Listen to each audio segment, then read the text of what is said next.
colleagues, I stand before you again to discuss a farm bill. It's not been that many days ago since we did this very thing. And on that particular day, it was my hope that the bill put forth on the floor, after 100 amendments approximately in committee, after 100 amendments essentially being filed and mostly considered on the floor of the House, that we would have a product we could all support. But on that day, a sufficient number of my friends from both sides of the aisle, from different political perspectives, united together to say no. To say no. Now, I chair the Committee of Primary Jurisdiction in this. I'm a member of the majority.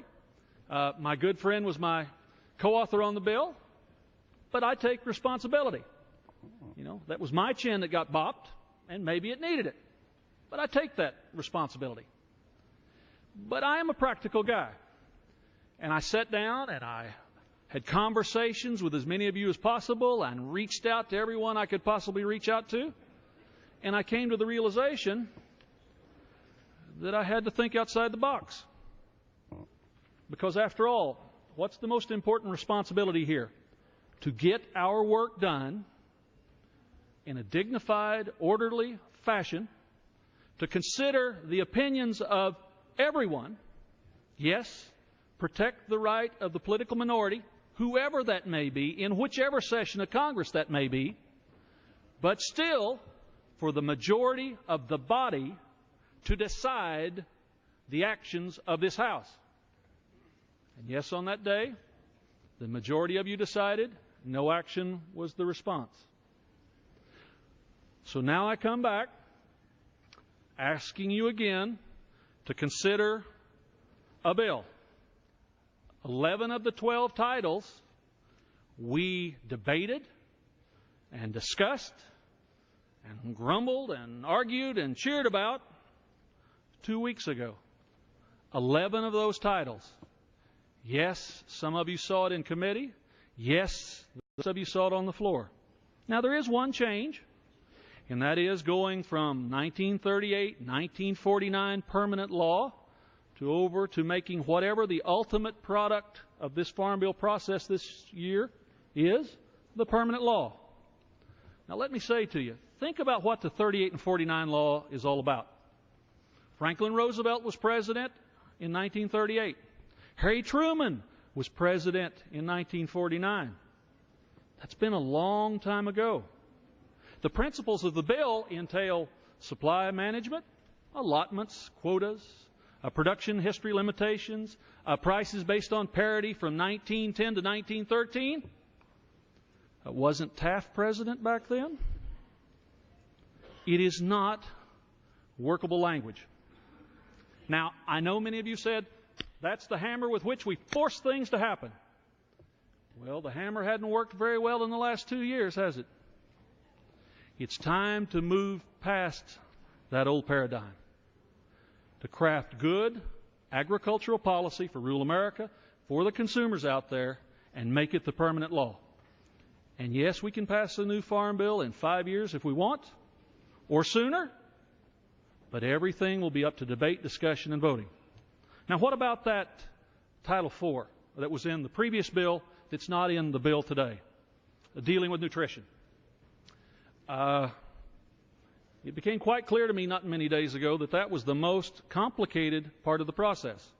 It was an area where, while the committee had, by majority vote, agreed to make very fundamental changes, saving to the tune of $20.5 billion in mandatory spending, it became quite clear to me that a number of my friends, in all sincerity, felt it was far too draconian, far too extreme.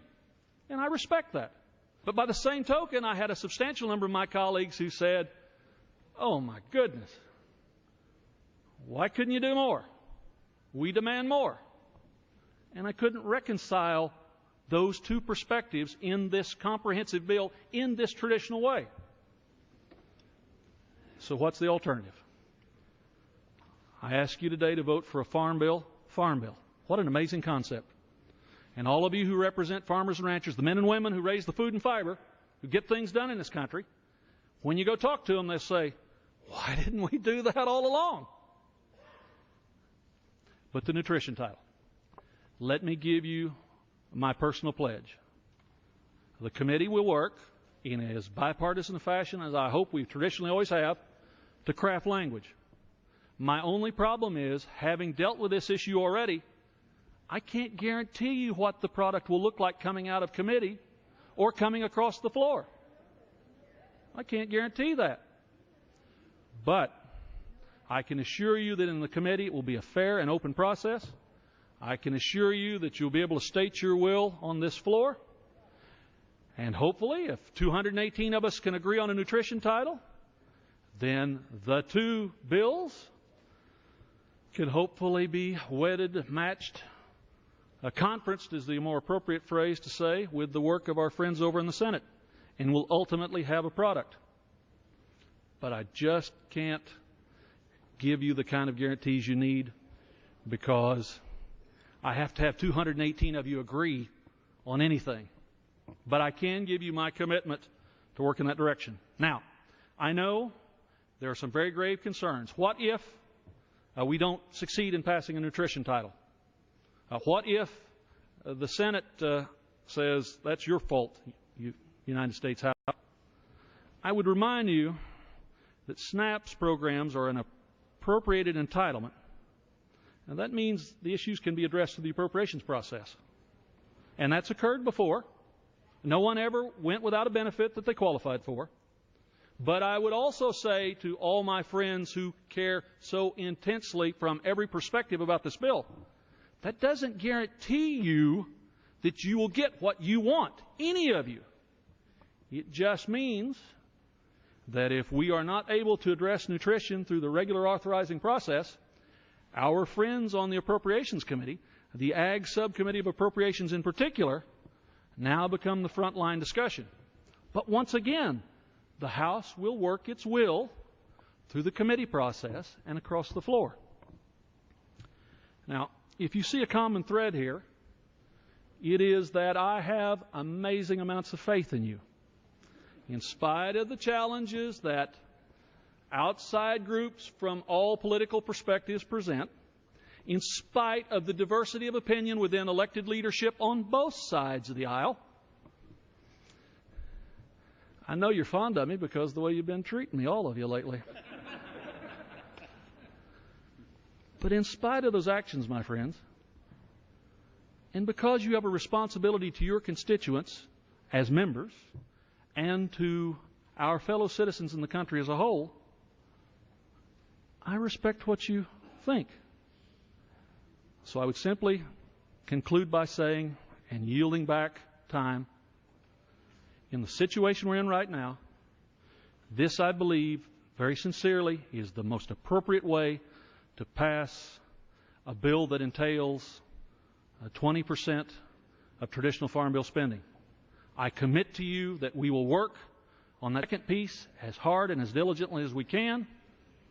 But please, after all the good faith and discussions, in the spirit of comedy, civility, in the nature of making this place work, I ask you, pass the Farm Bill so I can begin to work on the nutrition part of the Farm Bill next. With that, Mr. Speaker, how much time do I have remaining? 8 minutes remaining. I love all of you. I yield back whatever time I have to show it.